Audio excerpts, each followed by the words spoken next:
তুমি কি আমাকে ভয় দেখাচ্ছ? মিথিলা ভনিতাহীন বলল। দেখাচ্ছি।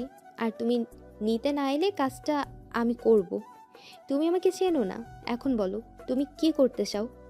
ভালোই ভালোই আমাকে নিয়ে সংসার করবে নাকি নিছক এসব ঝামেলায় জড়াবে?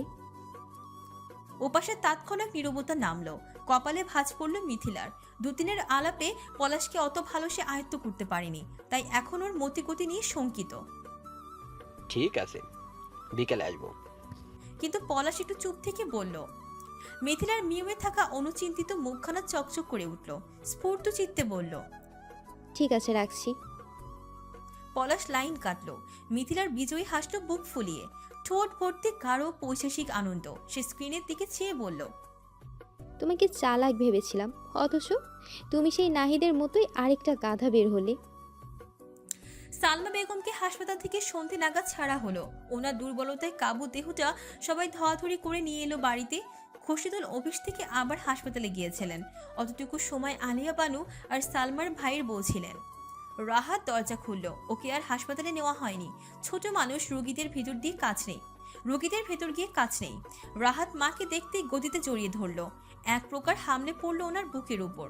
প্রকোপে সালমা পড়ে যেতে নিলেন। খোরশেদুল দাঁড়িয়েছিলেন পেছনে। চট করে দূরে ফেললেন স্ত্রীকে। সালমা বেগম এক পলক চাইলেন। গম্ভীর মুখে আবার দৃষ্টি ফিরিয়ে নিতে আহত হলেন ভদ্রলোক। সেদিনের পর থেকে সালমা বেগম এখনো অবধি একটা কথা বলেনি ওনার সঙ্গে। রাহাত মাকে জড়িয়ে রেখেই বলল। আম্মু, তোমার খুব লেগেছিল? ব্যথা কি একটু কমেছে? আলিয়া বানু বললেন। দাদুভাই, এগুলান সব পরে হইন, অহন মাইরে বইতে দাও। সালমার মাথায় হাত বুলে একটু হাসলেন। রাহাত সরিয়ে এলো। তিনি ভিতরে ঝুঁকে আস্তে ধীরে সোফায় বসলেন। পাশে বসলেন আলিয়া। এদিক ওদিক চেয়ে বললেন। কিরে, তোর মাইয়া কই খোরশেদ? খুশিদুল বিষয়টা এতক্ষণে খেয়াল করেছে। সে যে মেয়েটাকে দুপুরে পলাশের সঙ্গে যোগাযোগ করতে বলে গেলেন, তারপর আর কথা হয়নি। তরিত মেয়েকে হাঁক ছুড়লেন তিনি। দুবার ডাকে দরজা খুলল মিথিলা। অথচ এত সময় বসার ঘরে একটা কথাতেও সাড়া ছিল না। মিথিলার বেশভূষা দেখতে আলিয়া বানু ভ্রু তুললেন কপালে। গাঢ় রঙের জামদানি শাড়ি, গয়না, পরিপাটি করে বাঁধা চুল, চেহারায় অল্প বিস্তর মেকআপ। আলিয়া বানু পাথা ঝাপটালেন চোখের। স্বামী ওইভাবে রেখে গেল। মা এলো হসপিটাল থেকে, তিনি ধরেই বসেছিলেন মেয়েটা হয়তো কেঁদে চোখ মুখ ফোলাবে। কিন্তু এ তো। মিথিলা হাসি হাসি মুখে বাবার পাশে এসে দাঁড়ালো। ডাকছিলে আব্বু? খোশিদুল মেয়ের আপাত মস্তক দেখে বললেন। কোথায় যাচ্ছ? সে রষ্টচিত্তে জানালো। হ্যাঁ, পলাশ আসছে নিতে, তাই তৈরি হলাম। খোশিদুলের বক্ষ হতে দুশ্চিন্তার ভারী পাথরটা তত্র নেমে গেল। এ নিয়ে গতকাল থেকে কি যে ভাবনায় পড়েছিলেন। সালমা বেগম অবাক হয়ে বললেন। নিতে আসবে মানে? কোথায় গিয়েছে ও? আর কাল এলি, আজ যাবি কেন? গতকালের ঘটনার এক ফোঁটাও জানেন না তিনি। পরপর ঘটে যাওয়া দুর্ঘটনায় কিছুটা টের পাননি। আলিয়া বানু হাঁ করলেন বলতে, অমনি খোশিদুল চোখ ইশারা করলেন। বৃদ্ধা ইঙ্গিত বুঝে থেমে গেলেন। ছেলের উপর দিয়ে তো আর চলা যায় না। মিথিলা আমতা আমতা করে বলল। না, আসলে ওর একটা কাজ পড়েছিল, তাই চলে গিয়েছে। তুমি অসুস্থ, তাই আর থেকে বাড়িতে ঝামেলা করবে না বলল। সালমা বললেন। এতে ঝামেলার কি আছে? জামাই মানুষ, প্রথমবার শ্বশুর বাড়ি আসবে, বেড়াবে না? আমি যতটুকু পারি করার চেষ্টা করব। খোশিদুল বললেন। থাক না, এই সময় এত প্রেশার ঠিক হবে না তোমার। ওরা আবার পরে সময় করে আসবে না হয়। মিথিলা তাল মিশিয়ে বলল। হ্যাঁ হ্যাঁ, আবার পরে আসবে আম্মু।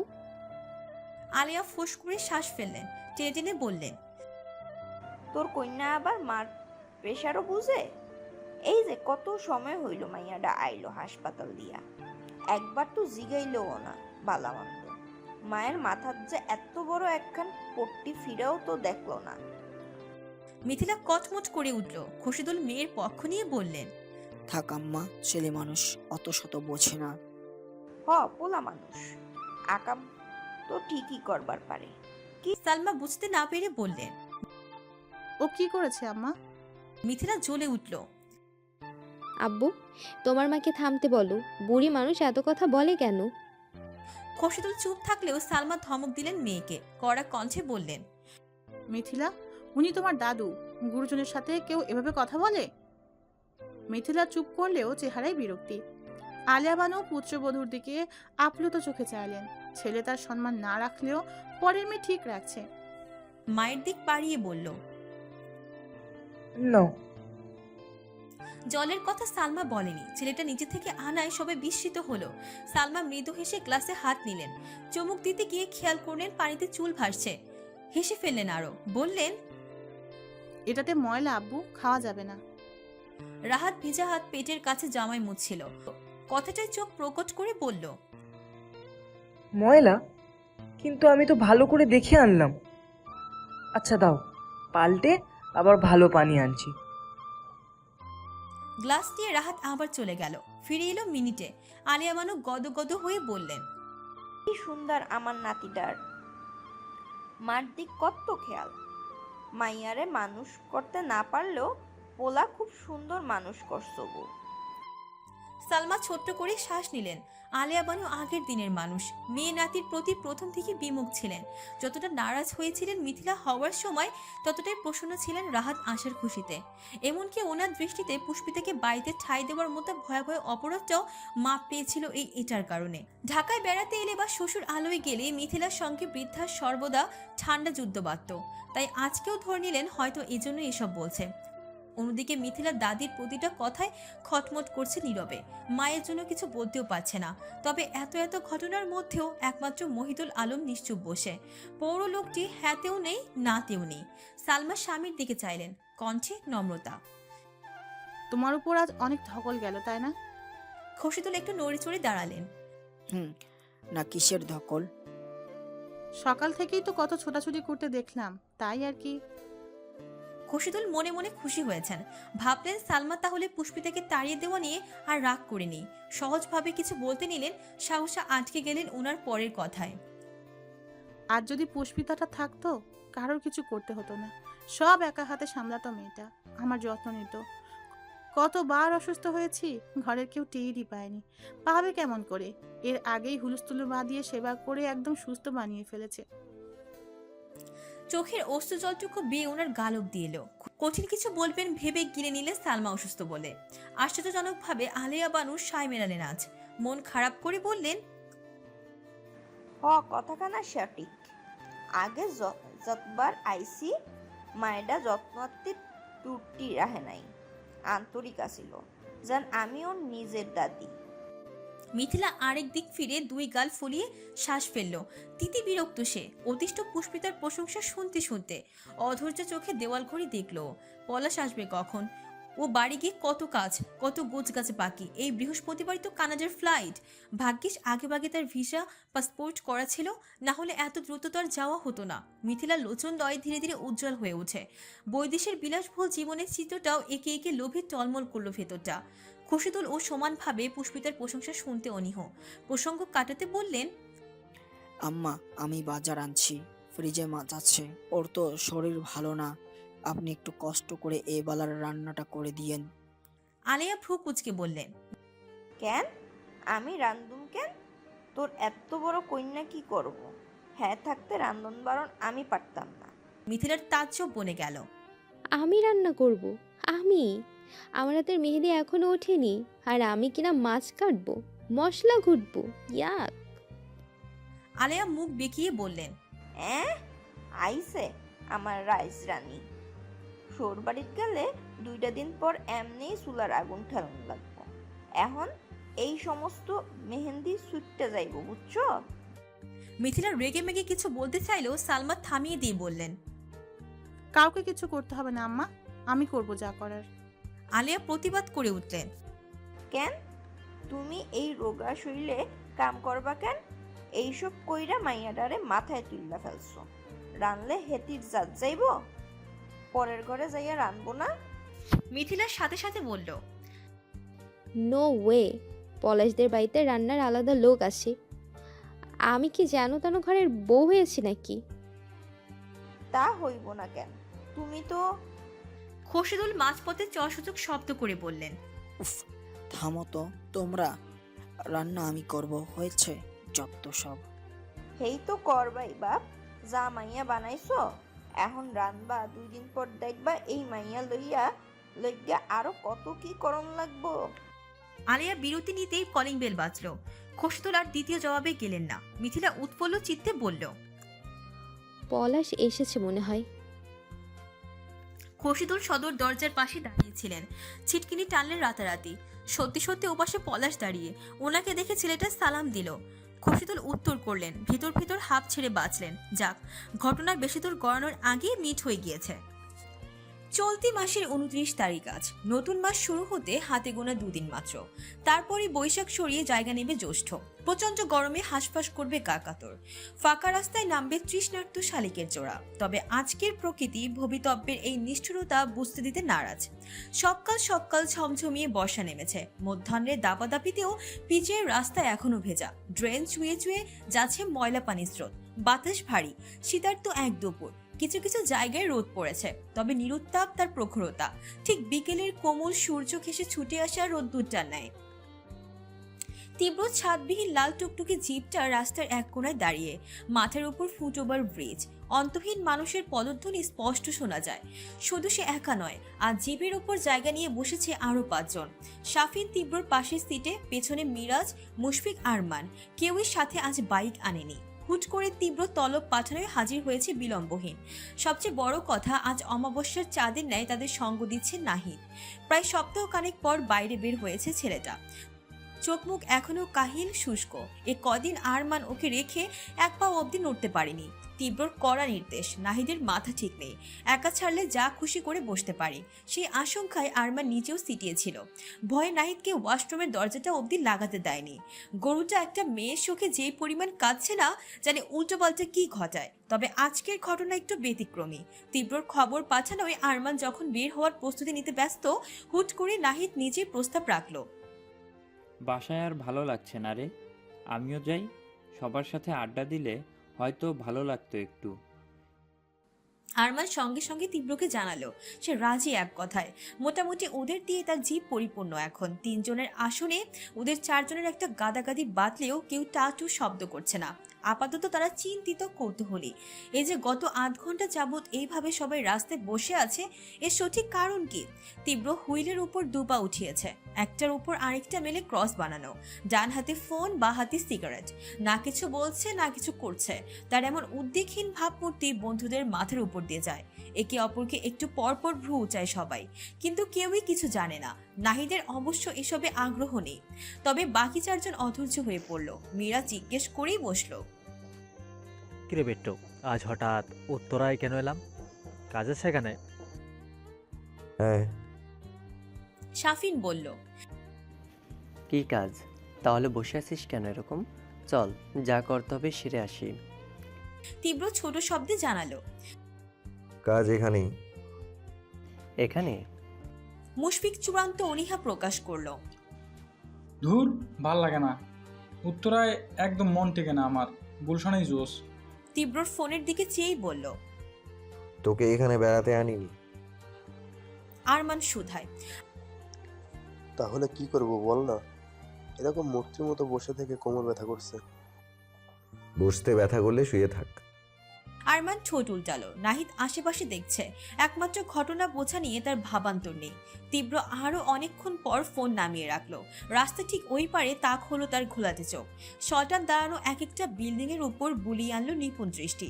তন্মধ্যে একটার দিকে আঙুল ইশারা করে বলল, ওই বাড়িতে কে থাকে জানিস? 5 জন একযোগে ফিরল ওর ইশারা অনুসরণ করে। প্রাঙ্গণে বাগান বিলাস গাছের আড়ালে পড়া সবুজ বছরটা মনোযোগ দিয়ে দেখলো। সবাই একসাথে জানালো। শাফিন একদম এগিয়ে শুধালো, কে থাকে? তোর কোনো আত্মীয় নাকি আঙ্কেলের কোনো শত্রু? তীব্র এক পেশে হাসলো। শত্রু কথা যায়। খসখসে কণ্ঠটা জবাব দিল ধীর স্থির। পুষ্পিতা। অমনি চমকে উঠে সকলে। শাফিন আর্তনাদ করে বলে, কি? মিরাজ হইচই বাঁধিয়ে বললে, পুষ্পিতা মানে এই মেয়েটা না, রাহাতের বোন? তুই কিভাবে জানলি? আর ও কিভাবে এলো এখানে? মিরাজ হইচই বাঁধিয়ে বলল। তীব্র উত্তরে আগে শাফিন খেয়ে হারিয়ে বলল, তুই তো বলেছিলি মেয়েটাকে খুঁজবি না, সময় নেই। তাহলে আর এই 5 দিনের মধ্যে কিভাবে পেয়েছিস? তীব্র খুব আরামসে বসে, লেশমাত্র উদ্বেগ নেই চেহারায়, বলল, প্রথমে তাই চাইছিলাম, কিন্তু তুই এত কান্নাকাটি করলি না, খুঁজে পারিনি। সাফিন সন্দিহান কণ্ঠে বলল। তাই তুই সত্যি আমার জন্য করেছিস? তীব্র ভ্রু নাচালো।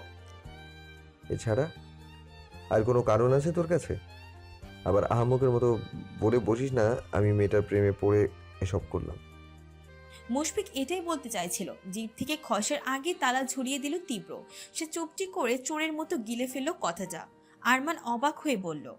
কিন্তু এত বড় শহরে এত দ্রুত পেলি কি করে? আমি তীব্র রেজা তালুকদার আরমান। গাছের শিকড় সমেত তুলে আনতেও 1 সেকেন্ড লাগে না। দর্পযুক্ত বাক্যটায় আরমান মাথা ঝাঁকালো। প্রকাশ পেল তার নীরব সম্মতি। সাফিন বারবার ঘাড় ঘুরিয়ে বাড়িটাকে দেখছে। ওর চোখের ভাষা ভিন্ন। তীব্র ফোঁস করে শ্বাস ফেলে বলল।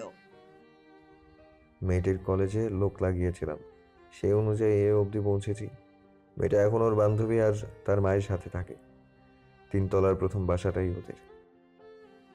ওরা কথাগুলো শুধু শুনলই না, সাথে ফেলে নেত্র ঝাপটি তীব্রকে দেখছে।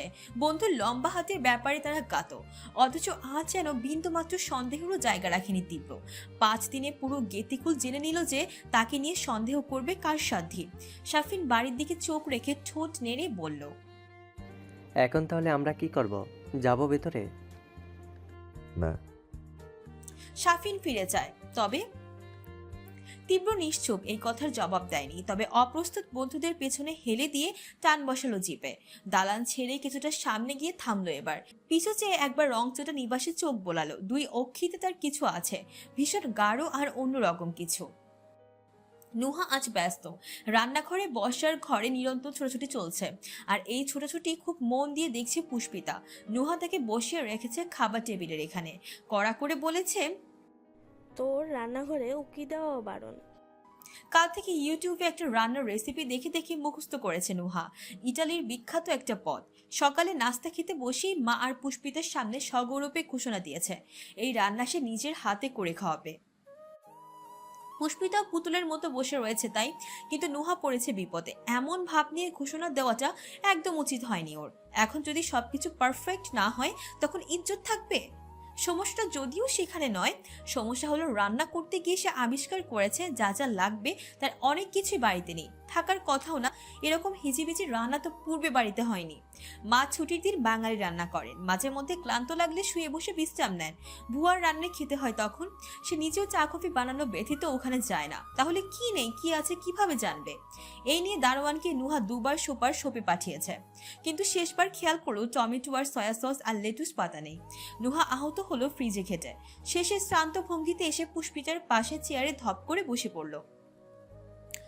গালে হাত দিয়ে হতাশ কণ্ঠে বলল, আমার আর রান্না করা হলো না রে। পুষ্পিতা দীর্ঘশ্বাস ফেলল, বলল, আমি রান্না করে দেই। তুই পারবি না, আর এটাতে অনেক কিছু লাগবে। সবই আনলাম, কিন্তু আসল যেটা সেটাই নেই। এখন দারোয়ান চাচাকে দোকানে পাঠাবো কিভাবে? 2 বার গিয়েছেন, এবার গিয়ে কিছু বললে চেতে যাবে, আম্মুকে নালিশও দিতে পারে। পুষ্পিতা বলল। নুহা উঠে দাঁড়িয়ে গেল, ধীর গলায় বলল, না নিশিতা, নুহা যখন একবার সঠিক করেছে যে সে রাঁধবে, তখন সে রাঁধবেই, তাতে যাই হয়ে যাক না কেন। পুষ্পিতা দাঁড়ালো ওর দেখা দেখি, বলল, কিন্তু বললি তো অনেক কিছু নেই। নেই তো কি, তাই বলে থেমে যাব? আমি যাব, নিচে নিয়ে আসবো যা যা লাগবে, চল। পুষ্পিতা ভীত কণ্ঠে বলল, আমিও যাব। তো কি আমি একা যাব তোকে এভাবে বাড়িতে রেখে? কিন্তু আন্টি যে মানা করলেন আমাকে বাইরে যেতে।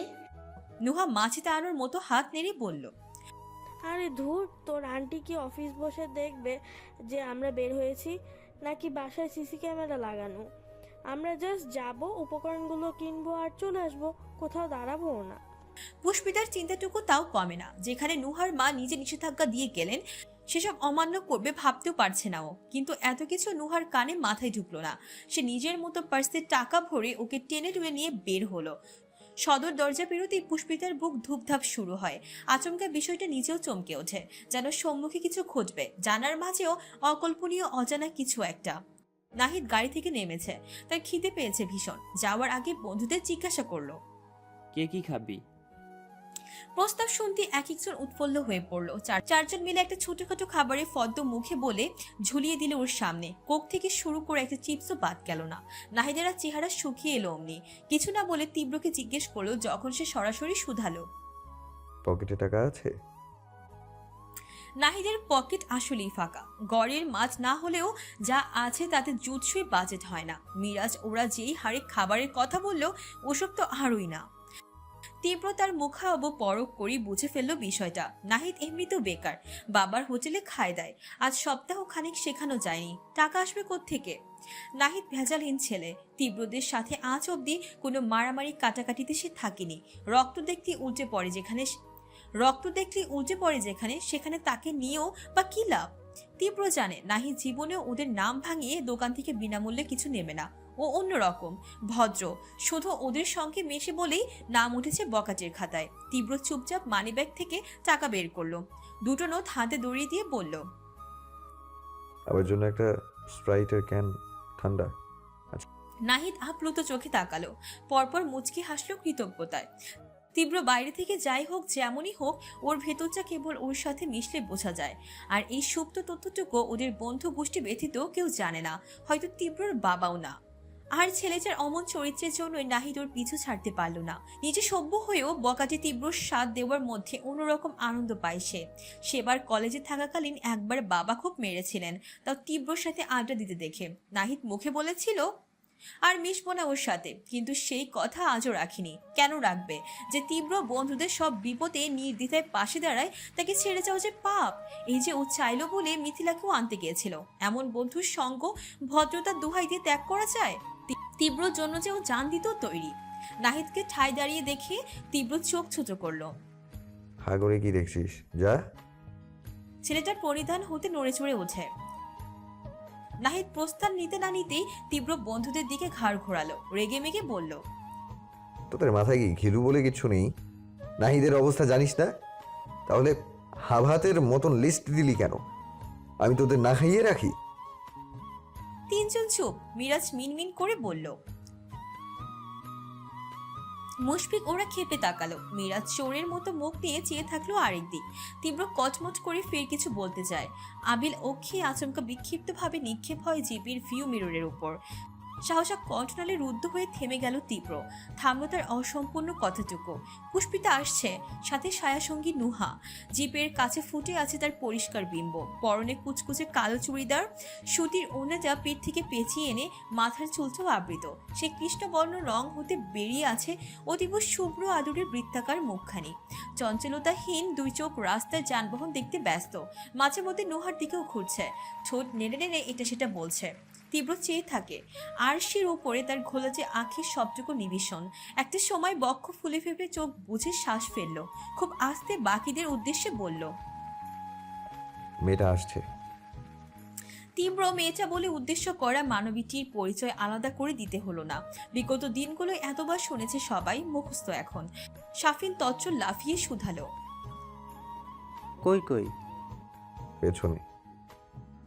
একযোগে তাকালো ওরা। পুষ্পিতাকে দেখতে চিনে ফেললো। আরমান বলল, এখন কি করব? আমরা কি আবার ওকে কিডন্যাপ করে নিয়ে যাব, নাকি ভালো ভালো ব্যবহার করে বাড়ি ফেরার কথা বলবো? এদিকে নুহা বকবক করছে। সে আসলেই ভরাডুবি দুশ্চিন্তায়। প্রেস্টি যে করে হোক বাঁচানো চায়। বলল, আমার তো কাঁচা টমেটো লাগবে রে পুষ্পিতা, সব ভ্যান দেখি পাকাটা দিয়ে ভর্তি। পুষ্পিতাও আশেপাশে খুঁজছে, কোনো সবজির ভ্যান, কাঁচা টমেটো নেই। নুহার একটা সময় চোখ পড়লো রাস্তার ওই পাড়ির ভ্যানগুলোতে। খুব সামান্য পাক ধরেছে, টমেটো ভর্তি একটা ভ্যান দেখেই বলল। পুষ্পিতা একটু শঙ্কিত। ছোট থেকে শহরে বড় হলেও একা একা চলেনি। এরকম ব্যস্ত রাস্তা পার হতে ভিতর ভিতর ভয় পাচ্ছে ও। নুহা বিষয়টা বুঝলো, নিজেই বলল, আচ্ছা এক কাজ কর, তুই এখানেই দাঁড়া, আমি যা যা লাগে নিয়ে আসি। রাস্তায় এত লোক আর তুই বলছিস একা? আমি যাব আর আসবো, তাও তোর দাঁড়িয়ে থাকতে মন না চাইলে আশেপাশে থেকে সবজি ভালো লাগে নিতে পারিস। আমি এসে টাকা দিচ্ছি, কেমন? পুষ্পিতা বাধ্যের মতো ঘাড় হেলালো। নুহা ওকে রেখে চলে এলো এ পারে। তীব্রর পোড়া ঠোঁট দেয় অমনি উঁচুতে উঠে যায়। সূক্ষ্ম সূক্ষ্ম হাসলো সে। একটু আগে করা আরমানের প্রশ্নের জবাব দিল না। তৎপর জিপের দরজা খুলে নেমে গেল। শাফিন বলল, কোথায় যাস? আসছি। তীব্র সম্মুখে এক পা বাড়িও থামলো, থুতনিতে হাত ঘষে ঘষে কিছু একটা ভাবলো। তারপর আবার ফিরে এলো জিপের নিকট। ওরা চেয়েছিল ওর দিকে। সবচেয়ে বেশি মনোযোগী ছিল মুশফিক। তীব্র এসে ওর মাথার ক্যাপে টান বসায়। ছেলেটা কিছু ভরকালো, বিস্ময়ে চোখ পিট পিট করলো। তীব্র ক্যাপটা মাথায় গুজলো নিজের।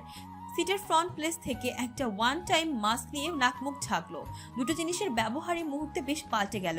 ফেরত গেল সেই রাতের নারী অপহরণকারী বিট্টু মাস্তান রূপে।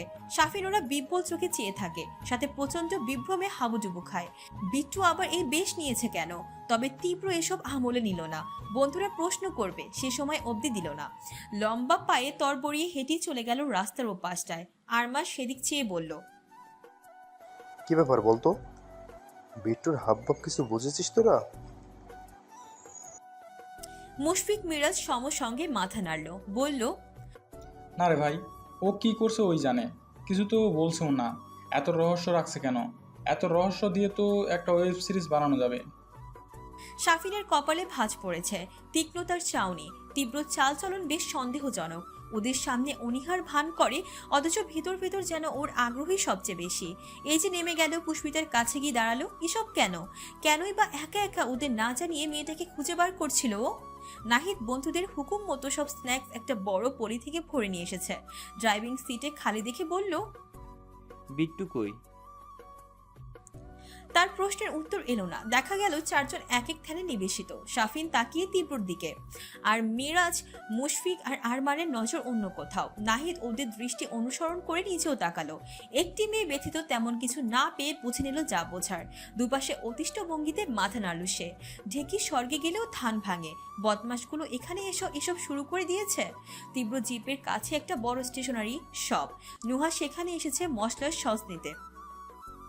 ভোরের ভারী বর্ষণের পর নেমে আসা হালকা পাতলা শীতের তাপে একটা পাতলা চাদর গায়ে জড়ানো ওর, যেটা এইমাত্র ওরা তিনজনের নিকট হাস্যকর মনে হলো। মুশফিক ওকে শুনিয়ে টেনে টেনে বলল, আহারে, শীত শীত লাগে বুঝি? মিরাজ বলল, হ্যাঁ ভাই, হুম। তারপর গান ধরলো, বড় বড় শীত শীত লাগে আমার, একা থাকা যায় না, আমার কাছে আগুন আছে, পাশে আয়না। নুহা সব শুনছিল। গানের ইঙ্গিত বুঝেই চোখ পাকিয়ে তাকালো। এতে ওদের বিশেষ কিছু যায় এলো না। উল্টে আরমান বুকে হাত দিয়ে সুর করলো, ওরকম তাকিও না, আমি ক্যাবলা হয়ে যাই। নুহা আশ্চর্য বনে গেল, কি সাংঘাতিক লেভেলের অসভ্য এগুলো। আরমানের গান শুনে মুশফিক মিরাজ সশব্দে হেসে ওঠে, কিন্তু নাহিদের এসব কোনো কালেই পছন্দ নয়। সে চাপা কণ্ঠে বলল, এরকম করছিস কেন তোরা? মেয়ে দেখলেই তোদের ফাজলামো শুরু? আরমান ধমক দেয়, তুই চুপ থাক গরু, বেশি হাম্বা করিস না। নাহিদের আদল সংকীর্ণ হলো। ফাজিলগুলোকে কথা শোনানো বা মানানোর সাধ্য নেই। সে স্ন্যাক্স ভর্তি পলিটা সিটের উপর রেখে উঠে বসলো ভেতরে। তবে চেহারায় বিরক্তিকর স্পষ্ট চিহ্ন। মাঝে মধ্যে এই ব্যাপার নিয়ে তীব্রের উপরে বেজায় রাগ হয়। সে নিজে মেয়ে ঘটিত বিষয় জড়ায় না, ভালো কথা, কিন্তু সাঙ্গপাঙ্গতেও তো নিষেধ করতে পারে। ওর চোখের সামনে মিরাজরা এইভাবে মেয়েদের উত্তক্ত করে, অনেক সময় যা নয় তাই বলে, কিন্তু তীব্র সেসব দেখেও দেখে না। অথচ ওর এক কথাতেই এসব বন্ধ হতে পারত। ওর ওপর দিয়ে চলার মতো সাহস কারো নেই। তাহলে তীব্র কেন এমন নির্লিপ্ত থাকে এসবে? পুষ্পিতা শাক ভর্তি একটা ভ্যানের সামনে দাঁড়িয়ে মন দিয়ে লাউ শাকের আঁটি দেখছে। এর আগে তার বাজার করার অভিজ্ঞতা নেই। খসে তুলে বাজার করতেন, তাই আজই প্রথম সে নিজে কিছু কিনবে। তবে রান্না বান্নার জন্য টাটকা সবজি চেনে। তার নিবিষ্ট ধ্যান একটু লক্ষ্য করেনি তীব্রর কেবলই পাশে এসে দাঁড়ানো।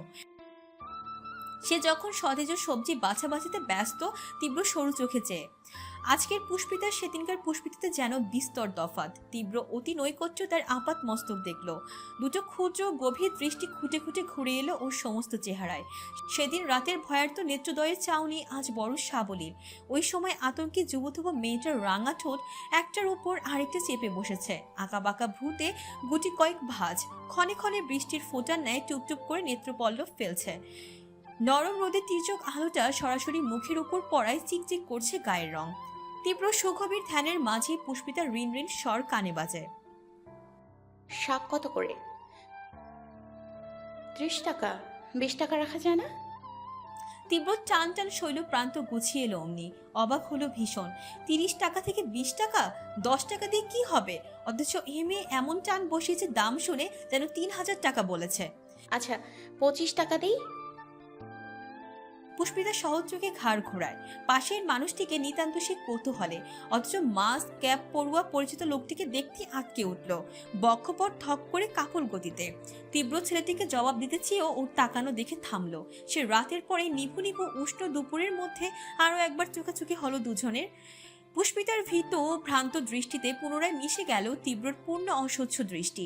পুষ্পিতা একবার দেখে ওকে চিনে ফেলেছে। সাথে সাথে ওর মনে পড়ে গেল মিথিলার বিয়ের রাতটা, তারপর ওই জঘন্য সকাল। তার ঠোঁট ফুঁড়ে আপনা আপনি বেরিয়ে এলো কিছু শব্দ, কণ্ঠে ভূমিকম্প। বিট্টু মাস্তুন। তীব্র অবাক হলো না। সে জানতো মেয়েটা এই রূপে ওকে দেখলেই চিনবে। তবে লক্ষ্য করলো পুষ্পিতার চোখ মুখ ফ্যাকাশে হয়ে আসছে, যেন রক্ত শূন্যতায় ভোগা মুমূর্ষু রোগী। আতঙ্কে থরথর করে কাঁদছে ওর হাত পা। তীব্র শক্তপোক্ত গরম ফেপে ওঠে সবেগে, শান্ত মেজাজ চটে আসে ভীষণ। এত ভয় পাওয়ার কাঁপাকাঁপি করার কি হলো? সে তো কিছুই বলেনি এখনো। পুষ্পিতার ঠোক গিলছে ভয়ে। তার মাথায় ঘুরছে সেদিন গাড়িতে বসে তীব্র ছুঁড়ে দেওয়া সেই হুমকিটা। ভুল করে এনেছিলাম বলে নিজে পৌঁছে দিচ্ছি। যদি এ নিয়ে কোনো ঝামেলা হয় বা পরিবারের লোকজন আইনি কোনো ইস্যু ক্রিয়েট করে, পরিবার কিন্তু আর ফেরত দিতে আসবো না। এই গুন্ডাটা আবার এসেছে কেন? কি করে জানলো এখানে? কোনোভাবে কি মনির থানা পুলিশ করেছে ওকে না পেয়ে? গুন্ডাটা কি সেজন্য আবার ওকে তুলে নিতে এলো? পুষ্পিতার চোয়াল ঝুলে পড়লো ভেবে। এবার যদি ওকে নিয়ে যায় তাহলে তো আর ফেরত দেবে না, যা খুশি তাই করবে ওকে নিয়ে। পুষ্পিতার বুক ধরপড় করছে, এদিক ওদিক এলোমেলো ঘুরছে শঙ্কিত নয়ন।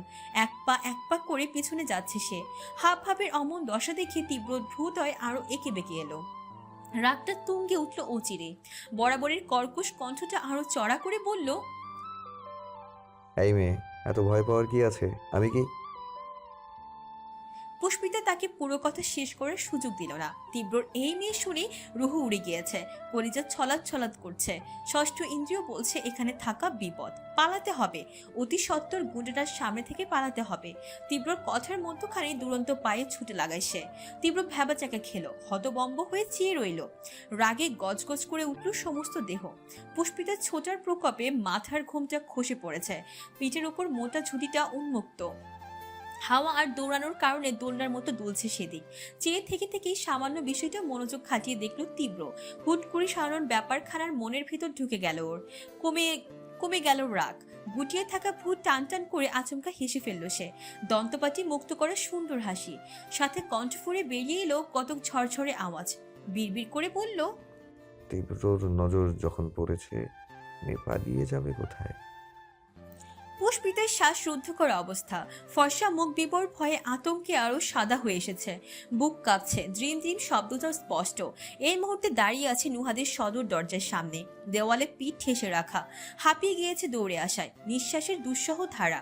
তীব্রকে দেখে ডানে বামে না চেয়ে উল্কার বেগে পালিয়ে এসেছে ও। আশ্রয়স্থলে এসে লুকিয়েছে, অবচেতনায় ভাবল হয়তো আর ভয় নেই এখন। অথচ বোকা মেয়ে জানিই না এই ঘাটের খোঁজ আরো আগে নক্ষত্রপণে রেখে দিয়েছে কেউ একজন। কাঁধের ওপর হঠাৎ একটা উষ্ণ হাতের পতন হয়। অমনি দূর দূর বক্ষস্থল ছ্যাদ করে উঠল পুষ্পিতার। অর্ধ সজ্ঞান ধরেই বসলো ভিন্ন কারো কথা। পুরনো বিপদের নব্য আজ গুন্ডাটা কি এখানেও চলে এসেছে? পুষ্পিতা ভয়ে চেঁচিয়ে ওঠে, তস্ত্র ঘাড় ফিরিয়ে যায়। নুহার পেলে চমকে উঠল তার চিৎকারে। বুকে হাত দিয়ে এক পা পিছিয়ে গেল ত্রাসে। বাজারের ব্যাগটা খসে পড়তে পড়তেও কোনো রকম সামলালো। বিস্ময় একাকার হয়ে বলল, কি হলো কি? পুষ্পিতার বড় বড় অক্ষিকুট ওকে দেখে নিভে আসে। চোখ বুজে মাথা নামিয়ে শ্বাস নেয়, স্বস্তি পেয়ে বলে, ও তুই, ভয় পেয়ে গিয়েছিলাম। নুহা উদ্বিগ্ন, ভয় কেন পেয়েছিস? আর এভাবে আমাকে রেখে না বলে চলে এলি কেন? এতক্ষণ তোকে খুঁজেছি জানিস। পুষ্পিতা চিবুক নামালো, নিম্নাষ্ট চেপে চুপ করে রইল। ভীষণ রকম দ্বিধাদ্বন্দ্বে তাকিয়ে গেল মস্তক। নুহাকে সবটা বলবে কিনা, বলা ঠিক হবে কিনা। এমনি তো আয়শা রহমান এ বিষয়ে আগে থেকে নেতিবাচক ভেবে বসে আছেন। সেদিনের সব কথাই সে পরিষ্কার শুনেছিল। প্রতিটা কথায় বিট্টু মাস্তানের প্রতি ভয়, মেয়ে নিয়ে আশঙ্কা, আর সেই ভয়ের অর্ধেকটাই যখন ফলছে শুধু শুধু নুহাকে জড়ানো কি উচিত হবে? নুহা তীক্ষ্ণ চোখে চেয়ে পুষ্পিতার চেহারার একটা অংশ বাদ যায়নি তার নিরীক্ষণ থেকে। মেয়েটার প্রতিটি দৃষ্টি সে চেনে, প্রতিটা নিশ্চুপতা তাকে জানে। ছোটবেলার বন্ধুকে পড়তে পড়তে না চিনলেও তা কেমন বন্ধুত্ব। পুষ্পিতা বারবার ঠোক গিলছে, ফ্যাস ফ্যাসের শ্বাসের গতি, আদল জুড়ে গ্রাসের ছাপ। কিছু নিয়ে ভয় পেয়েছে পরিষ্কার বোঝা যাচ্ছে। জিভে ঠোঁট ভিজিয়ে কথা খুঁজতে চাইছে। নুহার হাসি পেল, পুরো কণ্ঠে বলল, একদম কথা লুকোনোর চেষ্টা করিস না পুষ্পিতা। তুই বানিয়ে বানিয়ে কিছু একটা বলে দিলেই বিশ্বাস করে নেব, এত বোকা আমি নই। পুষ্পিতা হা করতে গেলে হুঁশিয়ারি দিল, মিথ্যে তো একেবারেই বলিস না, যেটা পারিস না সেটা জোর করে করার তো কোনো দরকার নেই। তোর মুখটাই আমার কাছে উত্তর হিসেবে যথেষ্ট। চোখগুলো স্পষ্ট বলে দিচ্ছে কিছু একটা ঘটেছে, ঘটেছেই। ভালোই ভালোই বলবি নাকি আমি রেগে কথা বন্ধ করে দিব? অসহায় নেত্রে চাইল পুষ্পিতা। নুহার ধীরতার ভিড়ে নিজের মনোধিতা আর অধিক নিঃসহায় হয়ে পড়ছে। আচমকা নুহা নিবিড়ভাবে গালে হাত রাখে, মোলায়েম কণ্ঠে শুধায়, কি হয়েছে আমাকে বল, এত ভয় পেয়ে আছিস কেন? কোনো ছেলে কিছু বলেছে? পুষ্পিতা দুদিকে মাথা নাড়ে কিছুক্ষণ চুপ থেকে জানায়, ওই গুন্ডাটা এখানে অবধি চলে এসছে। নুহা বোঝেনি, ভ্রু কুচকে বলল, গুন্ডা? কোন গুণ? পরপর নিজেই টান টান হয়ে তাকালো, কণ্ঠ শৃঙ্গ তুলে বলল, বিট্টু মাস্তান। পুষ্পিতার আনন্দ জোরে সংকীর্ণতার তাপ। উত্তর দিতে গিয়ে প্রকট হলো সেটা। উপর নিচে ঝাঁকাতেই মাথায় যেন বাজ পড়ল নুহার। ফ্যাল ফ্যাল করে চেয়ে রইল কিছুক্ষণ। ওর বিলম্ব হয় ধাতস্থ হতে। স্থূল স্থূল বাঁধিয়ে বলে, তুই তুই কিভাবে জানলি? কথা হয়েছে? তোকে দেখেছে? কিছু বলেছে কি? আমি আমি বা কোথায় মরে গেছিলাম? হায় আল্লাহ! সে হাহাকার করে মাথায় হাত দিল, অস্থির ভঙ্গিতে এদিক ওদিক তাকালো। নুহার উৎকণ্ঠা দেখে পুষ্পিতার ভয়টার শেষ। দীঘল পল্লব ছাপটে বোকা বোকা নজরে চেয়ে রইল ওর দিকে। নুহা বাজারের ব্যাগটা কেমন অশান্তভাবে দাঁড় করিয়ে রাখে। ওন্না দিয়ে মুখে বাতাস করতে করতে পায়চারি শুরু করে। তার অবস্থা দেখে পুষ্পিতা দীর্ঘ নিঃশ্বাস ফেলে মাথা নাড়ালো দুদিকে। নুহা ওর মতো নয়, ধীরস্থির ভীত, বোকাশোকা, বরং চালাক স্পষ্টবাদী, যা বলে সে মেয়ে এত ভয় পেয়ে গেল। পুষ্পিতার আরেকবার মনে হলো বিট্টু আসলে যে সে মাস্তান নয়, তাহলে যে নুহা কোনোদিনও তাকে দেখেনি সেও এত ঘাবড়ে যাবে কেন? আর অমন ভয়ানক এক লোকের খপ্পর থেকে সে একবার অক্ষতভাবে ফিরেছে। নির্ঘাত ওই দিন আল্লাহর অশেষ রহমতের সাথে সাথে ওর চৈতন্য জেগেছিল, কিন্তু সেই দুর্লভ চৈতন্য তো সবসময় হবে না। তাই জেনে শুনে দ্বিতীয়বার অমন ভীতিপ্রদ মানুষের ছায়াও সে মারাতে চায় না, কখনোই না। পুষ্পিতা নুহার অবস্থা দেখলো কিছুক্ষণ, ওকে শান্ত করতে বলে, তুই এত উত্তেজিত হোস না। গুন্ডাটা এসেছিল ঠিকই, তবে কিছু করার আগেই আমি ওখান থেকে পালিয়ে এসেছি। নুহা শুনল কিনা বোঝা যায়নি। তার পদযুগল অস্থির, কিন্তু উত্তেজনার কারণ ভিন্ন। সে যে মায়ের কথা অমান্য করে বাইরে পা রেখেছিল, বিপদ কি এখানেই বাড়তে সুযোগ পেয়েছে? এখন কি হবে? অজান্তে পুষ্পিতার ক্ষতি করে ফেলল না তো? সত্যি সত্যি যদি বিট্টু মাস্তান এখানে আসে, পুষ্পিতার কাছেই আসে, তবে সে সবচেয়ে অন্য মানে দাঁড়ায় না। সে নিঃসন্দেহে পুষ্পিতাকে বিশ্বাস করে, নিজের চেয়েও বেশি বিশ্বাস করে। বিট্টুর সাথে ওর সম্পর্ক এই কুৎসিত ভাবনা সে কুষ্মিট কালেও ভাবেনি। কিন্তু মূল ভয়টা অন্য কোথাও। ছেলেটা কোনোভাবেই পুষ্পিতার পেছনে পড়েনি তো? ভাবতে নুহার মাথা ফাঁকা হয়ে আসে, তৎপর পায়চারি থেমে যায়। মায়া মায়া পূর্ণ চোখ দুটো নিক্ষেপ হয় পুষ্পিতার মলিন মুখে। এই মেয়েটা কি আদৌ একটু স্বস্তি পাবে না জীবনে? খচ্চর খালুর জ্বালা থেকে বেঁচে এখানে এসেছে, অথচ ঠিক একটা না একটা লেজ জুটে গেল পেছনে। নুহা ঘন ঘন মাথা নাড়ে। না না, যা ভাবছে, যেরকম ভাবছে সব যেন মিথ্যে হয়। হঠাৎ হুঁশ ফিরল ওর। ভাবলো সে নিজে যদি এমন উদ্বিগ্নতা দেখায়, পুষ্পিতা কি করবে? মেয়েটা যে আরো কয়েকশো গুণ বেশি ভীত। নুহা ভেতরে সকল অস্থিরতা নিমিষে চাপা দিয়ে ফেলে। কাছে এসে শান্ত সহজভাবে বলে, আচ্ছা কি হয়েছিল সবটা বল তো শুনি। দাড়ি কমা কিচ্ছু বাদ দিবি না কিন্তু। পুষ্পিতা বাধ্য মেয়ের মতো পুরো ঘটনার বিবৃতি দেয়। তীব্রর কাছে এসে দাঁড়ানো, ধমকে কিছু বলতে চাওয়া, আর শেষে পালিয়ে আসা ওর। সব বলে থামলো, দম ফেললো, চিন্তিত কণ্ঠে বলল, আমার মনে হয় মনি পুলিশের জিডি করেছেন, আর মস্তানটা সেজন্য খেপে গেছে। আমার উপর। ঝাঁজ মেটাতে আবার তুলে নিয়ে এসছে আমাকে। গতবার এই হুমকিটাই তো দিয়েছিল। নুহা সবটা মনোযোগ দিয়ে শুনেছে। পুষ্পিতার কথার পিঠে জবাব দিল না। দাঁত দিয়ে ঠোঁট কামড়ে সে গভীর ভাবনায় মগ্ন। এখন তো ৮০ ভাগ মনে হচ্ছে ওর ধারণাই ঠিক। বকাটিটা নির্ঘাত উল্টোপাল্টা ছক কষছে মনে। আর যাই হোক, তুলে নিতে হলে কেউ পালাতে সুযোগ দেয় না। তাছাড়া পুষ্পিতাকে যেখানে দাঁড় করিয়ে রেখে গেছিল সে জায়গা থেকে দাঁড়ালে দূরত্ব কয়েক কদম। ও বাড়ির ভিতরে ঢুকলে তো মাস্টারটা দেখার কথা। নুহা এবার ১০০% নিশ্চিত বিদ্যুৎ দেখেছেও। তাহলে তো থেমে থাকার কথা নয়। দাপুটে কোনো মাস্তান মেয়ে তুলতে এলে এমন সময় নষ্ট করবে কি? মাথার ভিতর ধপধপ করে উঠল নুহার। শিরাগুলো কেমন ব্যথা ধরে গেল। ইচ্ছে করলো নিজের চুল খামচে ধরে ছিঁড়তে। হাউতাশ করলো মনে মনে। পুষ্পিতা রে, এ তুই কার নজরে পড়লি? কিন্তু পারল না। তাই স্তব্ধ ভাবমূর্তি দেখে হৃদকম্প আকাশচুম্বী পুষ্পিতার। ফ্যাকাশে চেহারে রক্ত সঞ্চালন কমছে। শঙ্কায় ভেজা কণ্ঠে বলল, তুইও ভয় পেয়েছিস তাই না? নুহা চটক কাটার মতো চাইল। অভিশঙ্কা চটজলদি গিলে ফেলে বলল, একটা ছাড়িয়ে গেল, আমার এখনো রান্না হলো না। ওদিকে বুয়াকে পাকলামি করে কিছু রাখতে দেইনি। আম্মুর আজ অফ ডে, ফিরে খাবে কি? ভ্যাবাচাকা খেয়ে গেল পুষ্পিতা। হতভম্ব হয়ে বলল, রান্না? এখানে রান্না এলো কোথা থেকে? কোত্থেকে মানে? তোকে বলিনি আজ দুপুরে আমি ইটালিয়ান ডিশ রান্না করব? আম্মু ফিরে যদি দেখে আমি কিছুই করিনি তবে তো খুব রেগে যাবে। আমি এমনিতেই ওনাকে ভয় পাই, আম্মুর বকাকে তো আরও ভয়। তাই ভাবছিলাম কি করে কি করা যায়। পুষ্পিতা বিব্বলিত আহরালো। তুই এতক্ষণ এই নিয়ে ভাবছিলি? নুহা কপাল গোটায়। হ্যাঁ, তো আর কি নিয়ে ভাববো? আমি এত সময় যা যা বললাম সেসব? ওসব কি ভয় পাওয়ার মতন কথা? ভয় পাওয়ার মতন কথা না। নুহা নীরদ দিকে নাটক করে বলে। নুহা কাঁধ উঁচিয়ে বলে, মোটেই না। পৃথিবীতে এর চেয়েও অনেক ইন্টারেস্টিং বিষয় আছে ভয় পাওয়ার জন্য। মনে কর তুই চাইলেই আমি লিপস্টিক আর কাজল মেখে আরিফ লাইলার ভূত সেজে তোর রুমে ঢুকলাম, আর তুই চেঁচাতে গিয়ে টের পেয়ে গেলি যে তোর লিগামেন্ট ছিঁড়ে গেছে গলার। কিংবা রাতে তুই ওয়াশরুমে গেলি আর আমি লাইট বন্ধ করে বাইরে থেকে দরজা আটকে দিলাম, তুই অন্ধকারে হার্ট অ্যাটাক করে ফেললি। এসব হচ্ছে আসল ভয়, কিন্তু এই ব্যাপারে তো তুই সম্পূর্ণ সুস্থ। অ্যাটাক ফ্যাটাক কিছুই হয়নি। এখানে প্রমাণিত এই ইস্যুটা আদৌ ভয় পাওয়ার কোনো যোগ্যতাই রাখে না। পুষ্পিতা হতবুদ্ধি হয়ে গেল শুনে। একটা লজিকে মাথা ঘুরছে ওর। একটা সিরিয়াস বিষয় নিয়ে নুহার প্রতিক্রিয়া এরকম। মুখ কালো করে বলল, তুই বুঝতে পারছিস না ব্যাপারটা। ওই গুন্ডাটা কত সাংঘাতিক আমি জানি। সে যত সহজে জবাই করবে বলে দেয়, তত সহজে তো আমি জবাই কথাটা খাতাতেও লিখতে পারি না। আরে পাগল, তুই বেশি বেশি ভাবছিস। হতেও তো পারে ও এমনি এসেছিল। ওরা তো এখানে প্রায়ই আসে শুনেছি।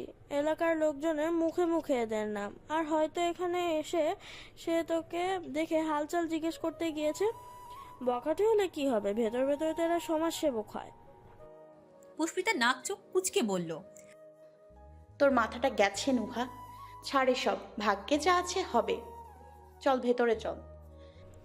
আহা, তুই অহেতুক এত ভাবছিস। আচ্ছা বেশ, মেনে নিলাম ও তোকে তুলে নিতেই এসেছিল। এখন নিয়ে তো যায়নি, আর যেতেও পারবে না, কারণ আমরা তো পরশুদিন ঢাকা থেকে চলে যাব। তখন ও তোকে খুঁজে পাবে কি করে? তার আধিপত্য ঢাকার মূল শহরে, ওরকম প্রত্যন্ত জায়গায় না। সবচেয়ে বড় কথা, বখাটেদের কত কাজ জানিস? চাঁদাবাজি করা, মারপিট করা, মেয়ে দেখলে পেছনে লাগা।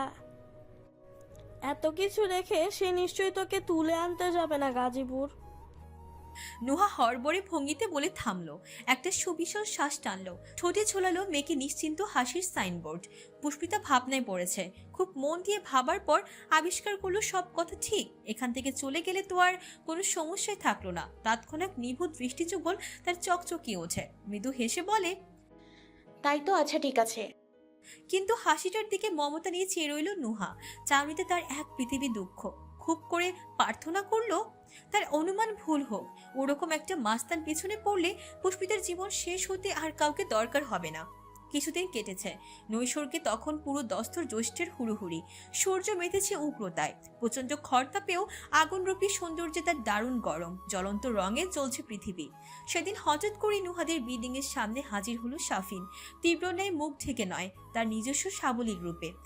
সে গেটের কাছে এসে দাঁড়ায়, একযোগে চেয়ে রইল তিনতলার বারান্দার দিকে। সেটা সেদিন তীব্র দেখিয়েছে ওদের। ওখানে তো পুষ্পিতা থাকে। বারান্দার দরজা বন্ধ, জানালার কাজগুলো টানা, ভিতরের কোনো কিছু ভালো করে বোঝার উপায় নেই। শাফিন ক্রমাগত উকিঝুঁকি মারছে, ঘাড় খুঁজে দিক বেদিক। পেছন থেকে ওকে দেখে দারোয়ান ছুটে এলেন, খ্যাপ করে বললেন। সে কিছু বলেনি, কিন্তু বারবার তাকাচ্ছে তিনতলার দিকে। দারোয়ান লক্ষ্য করলেন, রয়েস হয়ে শুধালেন। শাফিন মুখে মেঘ ছড়ালো, কুচকুচে কালো রং ছেয়ে গেল আনাচে কানাচে। ব্যথিত দৃষ্টি চোখলে আরেকবার দেখে নিল বারান্দাটা, ছোট করে বলল, ও। ঘরের সামনে আসতেই ভকভকে সিগারেটের গন্ধে গা গুলিয়ে উঠল লুৎফার। তৎপর শাড়ির আঁচল চেপে ধরলেন নাকে, দীর্ঘ পায়ে গিয়ে চাপানো দৌড় ছেড়লেন দু হাতে। কিরে বিট্টু? বলতে বলতে মেঝের দিকে চোখ পড়ল, সাহসা আটকে উঠলেন তিনি। বিছানার কাজ ঘেঁষে ফ্লোরের সবটুকু স্থানে আট পোড়া সিগারেট, এদিক সেদিক ছড়ানো ছিটানো ছায়। অ্যাস্ট্রেটা ভর্তি হয়ে উঁচে পড়ে আছে পাশে। লুৎফা আর্তনাদ করে বললেন, এ কি, ঘরে কি অবস্থা করেছিস? মায়ের নিনাদ তীব্রর কানে গেল না বোধ হয়। আজ শোয়া থেকে এক ফোঁটা নড়ল চলল না, একবার তাকালো না পর্যন্ত। মুখ হবে অগোছালো চিহ্ন। গায়ের স্যান্ডো গেঞ্জি থেকে পেশিবহুল হাত সদর্পে বেরিয়ে আছে। সোনালি চুল বড় দ্বিধা নিয়ে দাঁড়িয়ে। শান্ত লাল চক্ষু কুচুরে অন্যরকম উদাসীনতা।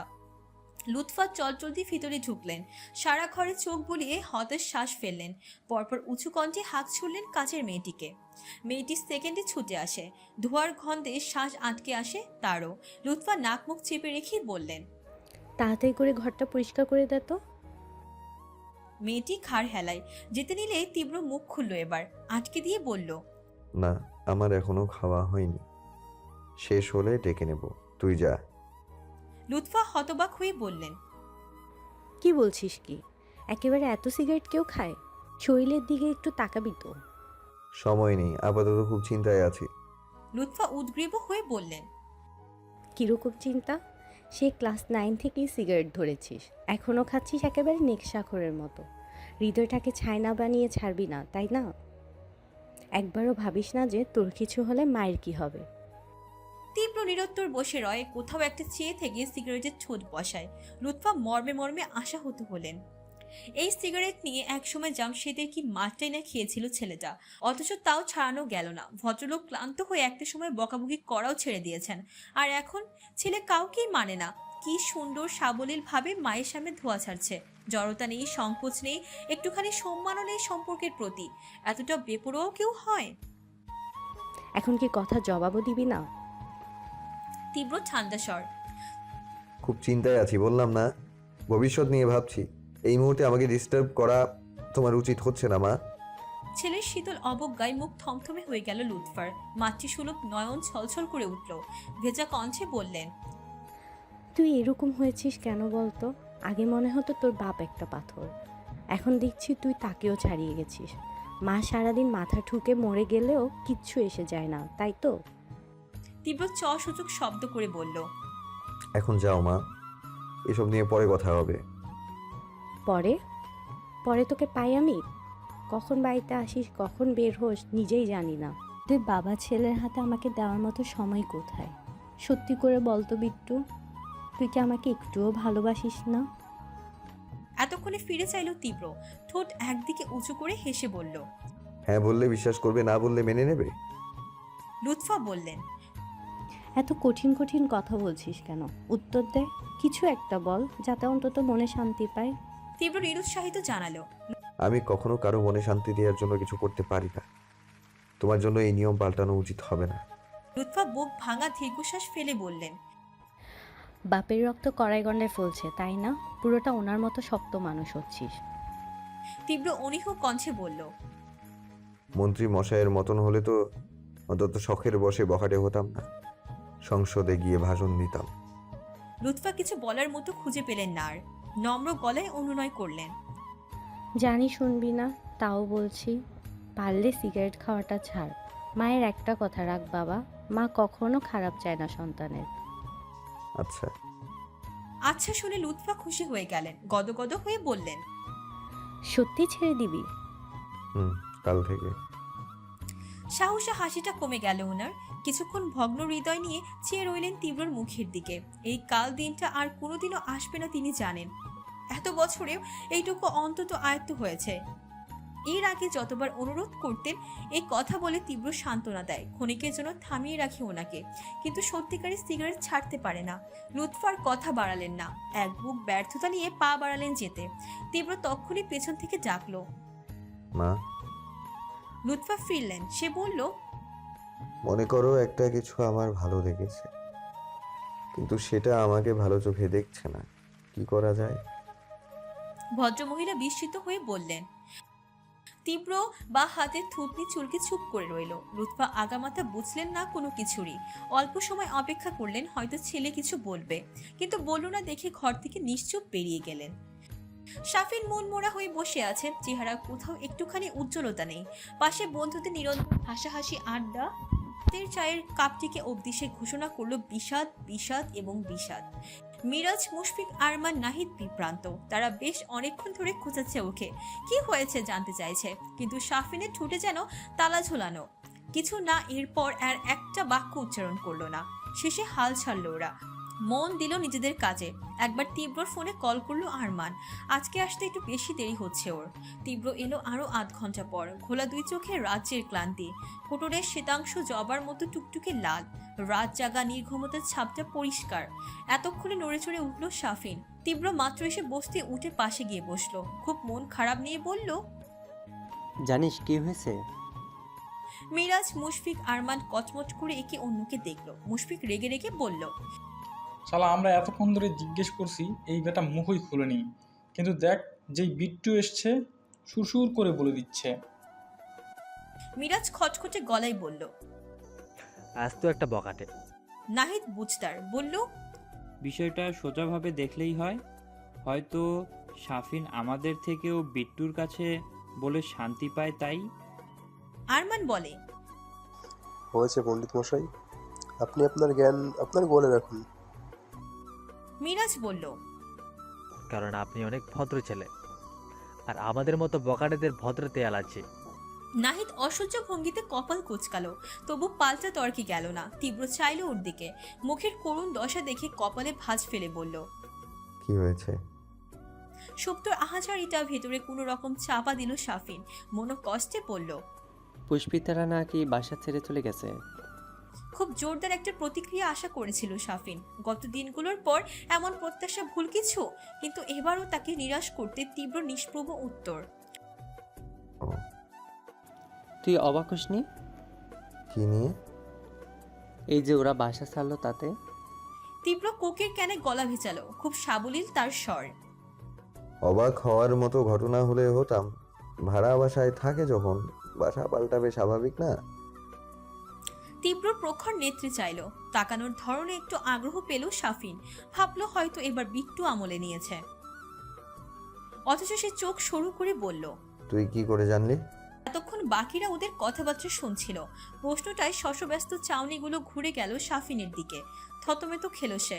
মিরাজ ভ্রু উঁচিয়ে উঁচিয়ে বলল, কি করে জানলে বল? মুশফিক নাক টেনে বলল, কেমন একটা রহস্যের গন্ধ পাচ্ছি। শাফিন আমতা আমতা করে বলল, আশারের উত্তরে কাজ ছিল একটু, তখন আর কি। তীব্র প্রশ্ন করল, মেয়েটার বাসার সামনে তোর কি কাজ? না না, বাসার সামনে আসলে মানে। জিভের টকায় জুৎসই উত্তর না পেয়ে নিজেই থেমে গেল শাফিন। তার চুপসে যাওয়া বন্ধুরা মজা পেয়ে গেল, হুহা করে হেসে একে অন্যের গায়ে গড়াগড়ি খেলো। তীব্র একভাবে শাফিনের মুখের দিকে চেয়ে রইল। ও ভীষণ অস্বস্তিতে গাছ হয়ে বলল, এভাবে কি দেখছিস? তোর কি মেয়েটাকে পছন্দ হয়েছে? শানিত শর্তে কি যেন মিশে অজান্তি কেমন ঘাবড়ে গেল শাফিন। তস্ত্র মাথা নেড়ে বলল, না না। তীব্র এক পেশে হেসে বলল, গুড। তারপর চোখ ফিরিয়ে সামনে তাকায় সে, নিখাত বাক্য ছাড়ে, কিন্তু আমার পছন্দ। পাঁচজোড়া ব্যগ্র দৃষ্টি, চোখে মুখে বিমূঢ়তা। শাফিন ধুকফুকে মন নিয়ে শুধালো, পছন্দ কাকে? তীব্র সংকোচ শূন্য ধীর জবাব, পুষ্পিতাকে। স্বাভাবিক কর্তৃর হাওয়ার মাঝে প্রকৃতির আচমকা বিরুদ্ধাচরণ শঙ্কা ডাকে জনজীবনে। উত্তপ্ত সূর্যের তেজস্বী রোদের মধ্যে ঝমঝমিয়ে বৃষ্টি নামলে পিলে শুদ্ধ চমকে উঠতে হয়, কিন্তু এই চমক তার থেকেও দ্বিগুণ ভারী। উপস্থিত 5 যুবকের দৃষ্টিতে পৃথিবী কাঁপানো বিস্ময়। ওরা কিং কর্তব্য বিমর স্তব্ধ, মুখে কথা নেই, জিভে ভাষা নেই, না আছে চক্ষু পল্লবের নরম চরণ। বিমর নেত্ররা শুধু ফ্যাল করে চেয়ে থাকলো সম্মুখে নিরুত্তাপ পুরুষটির পানে। তীব্র খুব আরামসে বসে, রৌদ্রোজ্জ্বল তাপ অতিকায় ফর্সা মুখে আড়াআড়ি এসে পড়েছে। বিলাতি নয়ন জ্বলছে আরো, মনে দুটো রাত বেড়েতে বুক ফুলিয়ে ঘুরে বেড়ানো চিতার ন্যায়। তার জোয়ার ভাটাহীন নদীর মতো শান্ত আঁখি একভাবে সামনে চেয়ে। দুপাশে বসা বন্ধুদের বিহ্বলতায় তোয়াক্কা নেই সেখানে। ওদের উত্তর দক্ষিণে আলাদা হওয়া অষ্টদয়ের গুরুত্ব নেই কোনো। এই যে নিশ্চল চোখে ওকে দেখছে সবাই, তার ছিটে ফোটার প্রভাব নেই ওর চেহারায়। আয়েশের রেশ বাড়াতে কেবল সামনে দুপা ছড়িয়ে দিল, খুব ধীরজ গলায় বলল, এভাবে চেয়ে থাকলে আমার চেহারা পাল্টে যাবে না। কথাটা নড়ে উঠেছে ওরা। হা হওয়া ঠোঁটগুলো বন্ধ হয়েছে, কিন্তু হোঁচটের পরিমাণ কাটেনি। মিরাজ, নাহিদ, মুশফিক, আরমান, শাফিন দৃষ্টি তাদের বিব্রহ বিভ্রান্তি। তন্মধ্যে বিলম্বহীন ধাতস্থ হলো শাফিন। কেমন কণ্ঠ কেঁপে আসে কিছু বলতে চায়। মজা করছিস? তীব্র খাড় বাঁকালো, কপাল কুঁচকে বলল, কি নিয়ে? তুই পুষ্পিতাকে পছন্দ করিস, এটাও এখন বিশ্বাস করতে হবে আমাদের? যে বিট্টু কোনো দিন মেয়েদের সাথে তুই থেকে তুমিতে আসেনি, সে পছন্দ করে কোনো মেয়েকে? তীব্র কপট চিন্তা নিয়ে বলল, তুই বলতে চাইছিস আমার কোনো ছেলেকে পছন্দ করা উচিত? ফিক করে হেসে ফেলল নাহিদ। আওয়াজ কণ্ঠ ফোরে চলে এলো বাইরে। শাফিন জ্বলন্ত চোখে চায় তার দিকে। এমনি তো মেজাজ প্রচন্ড তেতে আছে। তত্র হাসি থামিয়ে ঠোঁটে ঠোঁট চেপে ধরল নাহিদ, কিন্তু চোখ দুটোতে কৌতুকে হাসি স্পষ্ট তখনও।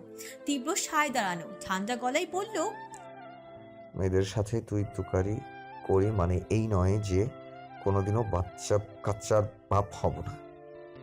পূর্ণবার ছটকা খায় সবাই। মিরাজ হা হয়ে বলল, বাচ্চা অব্দি চলে গিয়েছিস?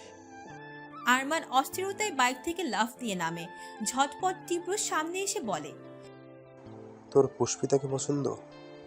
তাহলে আমরা যখন জিজ্ঞেস করতাম তখন যে বলতি না, মেয়ের প্রেমে পড়িনি, অস্বীকার করতি কেন? সরু চোখে চাইল তীব্র। প্রেমে পড়েছি কখন বললাম?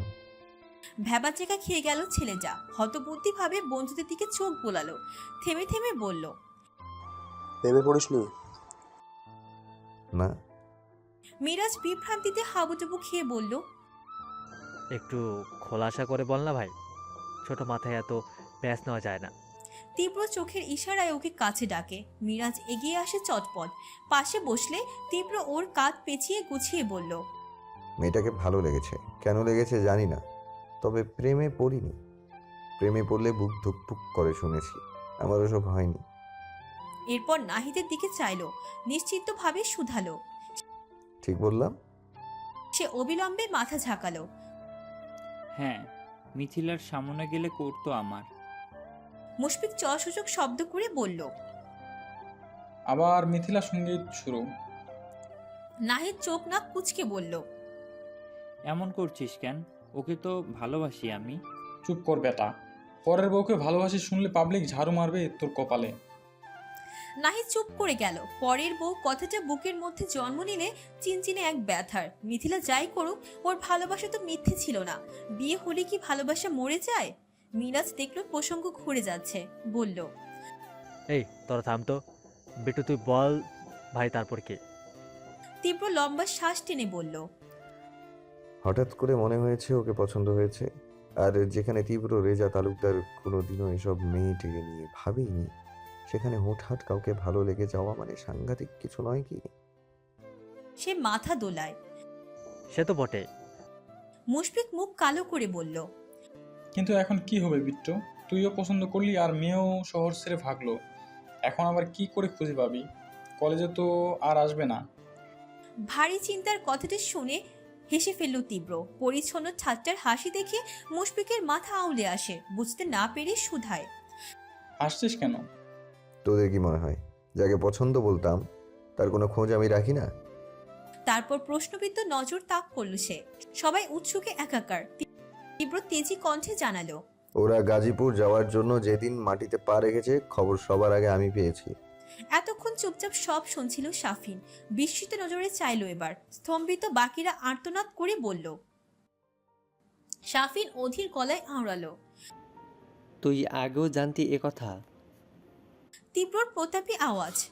জানতাম, ইভেন ওরা কোন জায়গায় আছে, কত নম্বর ফ্ল্যাট, সব জানি। তীব্র রেজা ঘাস খায় না, ঘোড়া ডিঙিয়ে ঘাস কাটার ক্ষমতা রাখে। নাহিদ অনর্থক আলাপে গেল না। আনচানে মনে সোজাসুজি প্রশ্ন ছুড়ল। বিট্টু, একটা কথা বল, তুই কি পুষ্পিতাকে নিয়ে সিরিয়াস? এক পর্যায়ে চুপ করে গেল ও। উত্তর জানতে সমান আগ্রহী সকলে। তীব্র সময় নিয়ে বলল। জানি না।